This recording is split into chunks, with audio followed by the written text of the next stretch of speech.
like a boss. The first thing that guys try to test women on, not the first thing, but something that that from my experience, what I do is I test for the woman's level of neediness. Nothing makes a guy lose interest quicker than insecurity, or the same thing, neediness. That's the biggest thing that causes people to lose interest. And so we're always trying to assess how needy is the person, because your level of neediness is equivalent to the kind of value that you think that you perceive that you perceive yourself to have. So guys are always looking out for needy women, you see, because they will either run away from them, or they're gonna use her to control her and to gain validation from her. You see, if you notice that you keep getting in the wrong relationship or losing guys prematurely, most likely it's because of neediness. They're always testing him. So you gotta learn how to disidentify from your neediness by becoming more present. So this is how you do it. Neediness is an emotion. You see, it's not a thought, but more of an emotion. The emotion is more of a physical sensation. It becomes more than a physical sensation because the interpretation of the physical sensation creates what you call neediness. So what you got to do is go into the experience and feel the physical sensation devoided of mental labels. You see, because you feel the physical sensation of neediness, and you're like, "Fuck, I don't want to feel needy," and so your mind begins projecting and creating thoughts that's aligned with that level of with the physical sensation of neediness, which will come in the form of resistance. The second thing that guys notice is the type of relationship you want to have. Most guys are open to whatever type of relationship arises from the dynamics that you both have. I'm not kidding with you guys. Most guys, you see. So, but the problem is that most guys don't want to feel forced. They want the relationship to arise naturally, but they don't want to feel as though you're manipulating in some sort of way. Just like you guys don't like to feel manipulated by guys. You see. So most women want a relationship, but they don't know how to come about it. They come about it from a very direct path, in a way that's almost forced, by stating what they want and being obvious about their intentions. You see. So instead, learn how to disguise your intention. Learn how to use a smoke screen. So if you want a relationship, show interest, but externally put him in the friend zone. For example, like saying that you want, talking to him as though he's a friend, but showing signs that you want to be with him, so that he can say to himself, "Wait a minute, so she's acting like she likes me, but then she says that she wants to be friend. I mean, what the fuck? Like, she likes me, but at the same time she acts like she does. She says things, but her action is not really aligned. So you become a puzzle, a mystery that a guy is gonna want to solve. That's what tends to happen. But when you're too forward about what you want, the guy's not going to really work for your validation. You got to make him work for you by giving him a smokescreen and telling him you still don't have me yet. But at the same time, encouraging him to continue to pursue you because you somehow show some signs of interest. And as a result, there is some hope. Number 3, your sexual promiscuity, promiscuousness per se, right? My bad, I don't know how to say it too right. So a guy's gonna test that in you. He's gonna test about your promiscuity, whether or not you're easy or whether or not you're hard, right? So most guys are trying to gauge whether or not he's talking to a nice girl who doesn't know how to do anything in bed, right? Or whether or not he's talking to a girl who's always sucking dick, like, you know what I'm saying, right? So the best thing to do is that if you're actually a sexually promiscuous person, hide it, disguise it. You see, give them the air that you're an innocent person. Like I always say, innocent until proven freaky, which is to say, give them the sign that you're an innocent girl, but once you guys are behind the bedroom, show your real motherfucking crazy side. Show your real freaky side so that you could give him a surprise. You see what I'm saying? But if he senses that you're too out there per se, then he's not going to treat you seriously. So if you want to be that freaky girl, but you want to be taken seriously, you want to give that air of innocence. But a guy's going to continually test and see, asking you a question, how many guys you're bringing with and all that sort of stuff, to see whether or not you're wife material.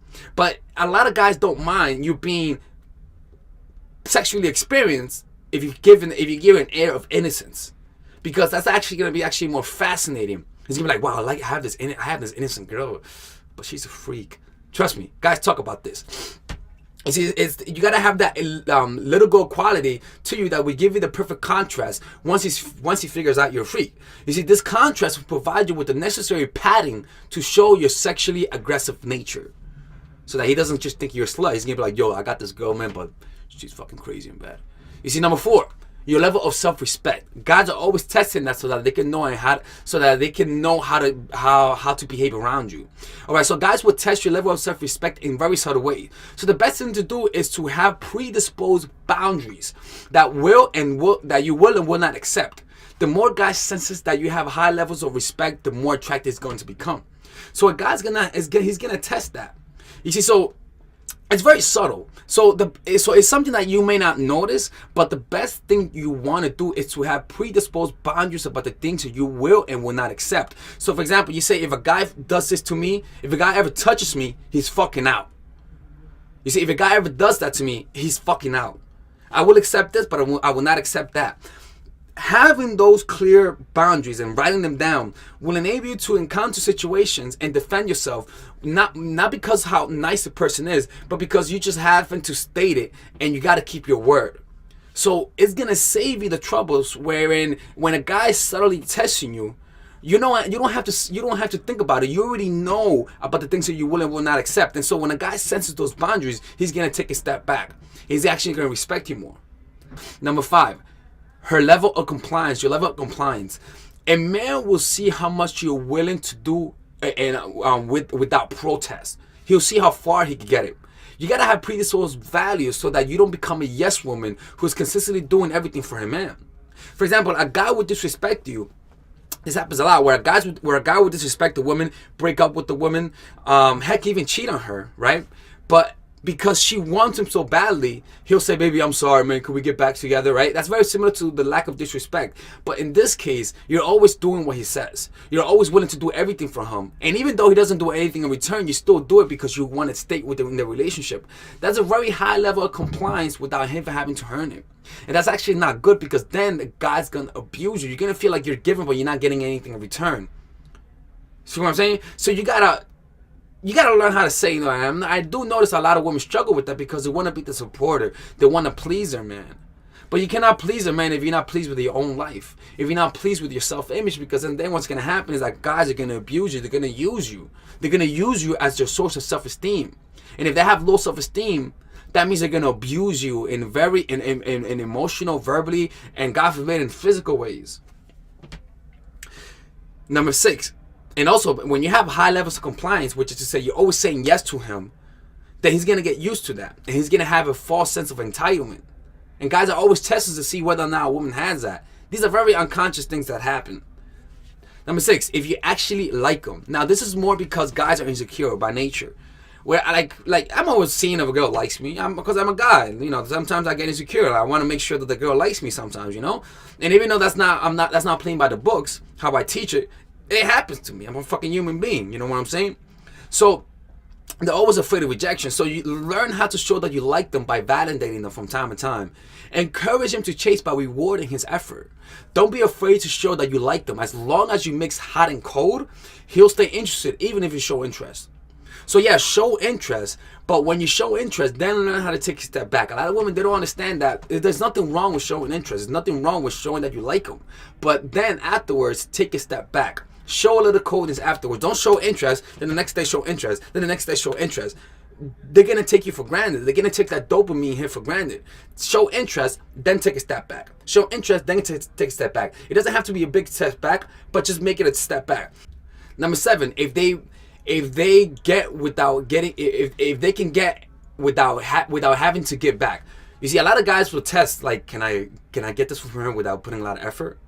Can I just get her to give me head without me having to do anything else? Like, again, like, guys will test that. How far can they go? Because as humans, we're always trying to put in less effort.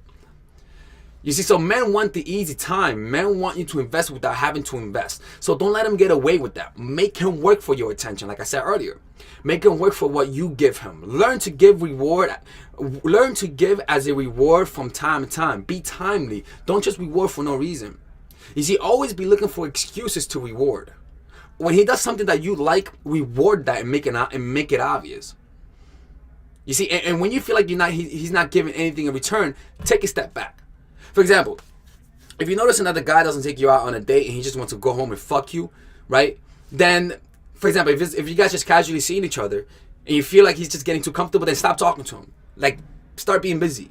Number 8, the last one. If you have other options. Guys will test out whether or not you have other options. It's important to have other options in order to make a guy appreciate you more. At least keep his sexual competitive desire. Because guys will get lazy if he notices that you have no competition, that they have no competition.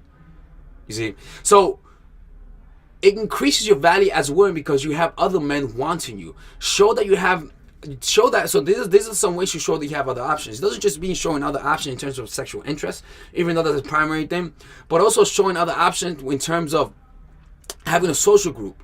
A lot of women are isolated and they depend on their guys to actually make them feel good. You see? So show that you have a social group outside yourself and actually start meeting people. Go to salsa classes, go to dance classes, go to martial arts. Just start hanging around people so that you can create a community so that whenever you need help, you have something to back you up. And also so that he realizes that you have other sources of happiness. Whenever he knows that you're depending on him, it fuels their vanity, it fuels their ego. So take that away from him by making him feel and see that you have other support systems. So don't isolate yourself. So this will take away the power from him and return it to you. So men who know that they're sole provider and your only source of positive emotions become corrupted. Like they say, absolute power corrupts. Avoid this by surrounding yourself with a strong support system. This will also instill fear of losing you, which will also increase your value as a woman. This also includes having men in your life. Don't just make friends with women. Have men in your life. Have best friends that are also guys. You see, do activity that includes guys because then it's going to keep them on high alert. A guy's going to be afraid of losing you more and work for you more if he sees other men around you. It's just how it is. Girl, trust me, man. Trust me. All right? So guys is going to see, man, am I the only one or does she have other options? And if you just portray that you have other options in your life, then the guy's going to actually work more for you. All right, ladies and gentlemen, if you guys ever want to learn how to use your feminine energy to influence people, learn how to use your masculine energy to become more assertive, and also learn how to blend both energies to improve your dating life, your spiritual life, honestly, your relationship life, your family life, your career life, this is the course for you. If I had to make a course for my nieces, I have two nieces, one is 19 and one is 15. 16. Holy shit. Oh my God, he's a bad fucking uncle. He's a bad uncle. Get him. Shut up, Melissa. You should get this course, right? And this is the course that I will make for them. So, for example, watch the curriculum, right? In the first week, we're going to be showing you how to establish a strong masculine foundation without letting it hurt your feminine energy.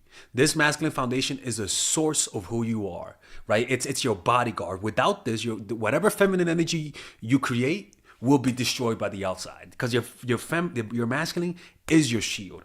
So we'll talk about goal setting. We'll talk about how to develop a serious attitude. We're going to be talking about how to use more logic, how to use more goal-oriented behavior. It's more how to be a man. Now the next one is how to embrace the feminine energy, right? This one will teach you about how to minimize excessive masculine traits, developing self-awareness, healing abundant feminine energy, regulating your emotion, mastering voice qualities and facial expressions, surrendering control and allowing pain to be felt. This is honestly, this will supercharge, like Kaioken, your masculine energy.